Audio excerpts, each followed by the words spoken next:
3 বছর পর একজন প্রবাসী দেশে আসছে। এসে দেখে তার ছেলেটা স্কুল থেকে এসে তার বাবাকে দেখে এমন একটা অবস্থা যে বলার বাইরে, চোখের পানি ধরে রাখতে পারবেন না, এমন একটা অবস্থা। ছুটির পরে তাই কইছিস ছুটি হলে বাসায় যাবি।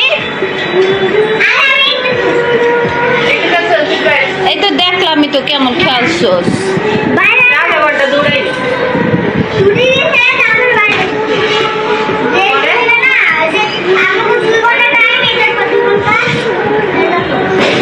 এই তোর আব্বু তো কালকে আইতাছে।